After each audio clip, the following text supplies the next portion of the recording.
Between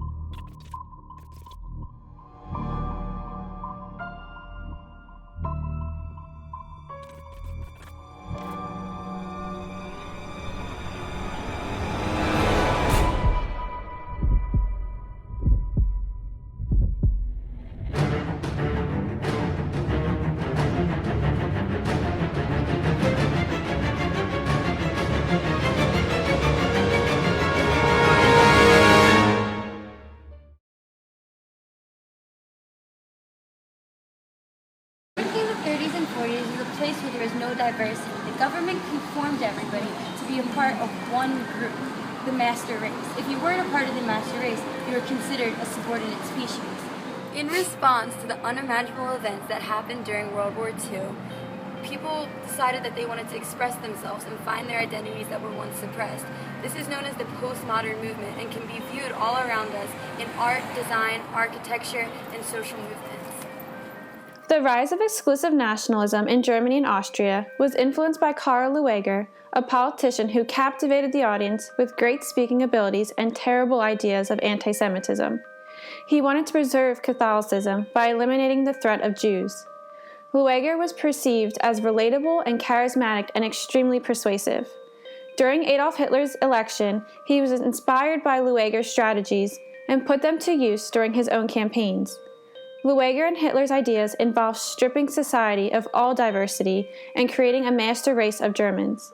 This involved the removal of all citizens who do not fit the strict criteria of the new master race. This was the start of the destruction of diversity in Europe. In 1933, Hitler came to power as president, representing the Nazi Party. Nazis were experts at branding themselves with their design choices, especially in poster design. Hitler joined the Nazi Party and became the Ersatz art director by becoming head of the publicity department. He had this instinct for uniformity. He believed the way to control people was to control the news and media they were exposed to. The only type of lettering allowed was fraktur until the end of the war, where Roman serif typefaces were also allowed. This symbolized Hitler's selfish parallel between the Roman success and his own. To reach his goal of complete uniformity, Hitler controlled everything for propaganda and posters. The propaganda influenced people to want to join the Nazi Party. The powerful messages brainwashed the citizens into believing that giving up their own identities to conform was a better idea than embracing their individuality. The architecture Hitler was responsible for during his reign was very much inspired from the Roman and Greek cultures. He found the look of their designs to be intimidating and create a powerful presence.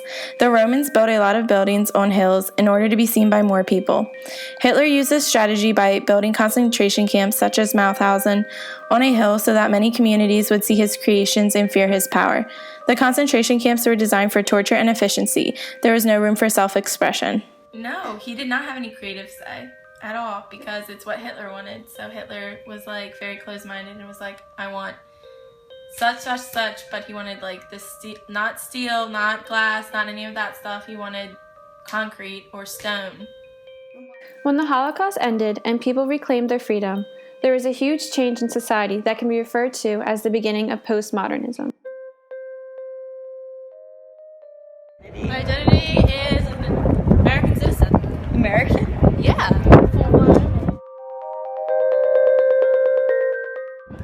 I don't know what that question means. Exactly. Identity, I think, is not something that you can be put into a box.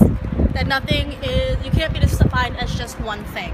Do you get pissed if someone tells you what you are? Absolutely. You can't tell me what to do.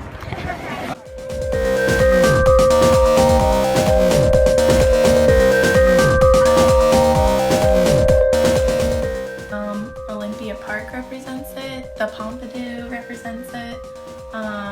Even the Louvre. It's all organic. Yeah, right? And nature flowable. I feel like it's more reflective of the people who are creating it. Like the architects can do like more fun stuff and it reflects them more as a person. They wanted to involve everybody into this new awesome building that they were building for the Olympics. We want to show everybody what we're doing, like the good things that we're doing, and that's why they use the glass, because everything in Germany was very closed off before and secretive.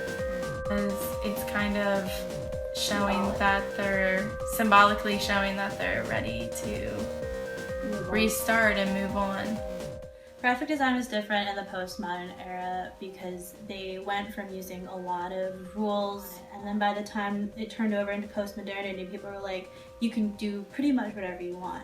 There was a period where like DIY, like do-it-yourself, was really popular, and that was like in the mid to late 70s, and then there was like handwritten stuff all over the place. It broke a lot of the boundaries that were set before. The conformity forced during World War II led to no progression in terms of human rights. It wasn't until the postmodern era that Europe was reintroduced to progressive voices such as Simone de Beauvoir. In de Beauvoir's book, Second Sex, she spoke out about women's rights in a new way. She addressed the idea as women being treated as the other in terms of women and men. She preached that women were treated as subordinate and accepted that position. In order to make change, she wanted women to see their position and fight for their rights. The right to religion was also a new aspect of life after World War II. Postmodernism features many different religions. Religion is very important in terms of identity. Now many cities in Europe can be viewed as religious melting pots. We saw this in the French city Marseille, where a large Muslim population takes up about a quarter of the city's population. Most of the Muslim population immigrated to Marseille from Africa. The idea that an African person who identifies as Muslim can also identify as a French citizen was a new idea that is now extremely common in today's society. Well, recently there was the Charlie Hebdo controversy where they printed a considerably somewhat offensive graphic, and then there was terrorism, there was the shooting, and then the entire world, like Eva see on Snapchat, like it was the entire world essentially saying they have a voice, that they're important, and you may not like it, and I may not like it, but they have a right to be able to print that.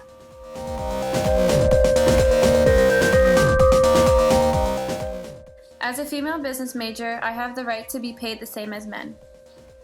As an interior design major, I have the freedom of creativity and to build whatever I want. As a professional communications major, I have the freedom to write and publish whatever I want. As a graphic design major, I have the right to design, print, and upload anything I want.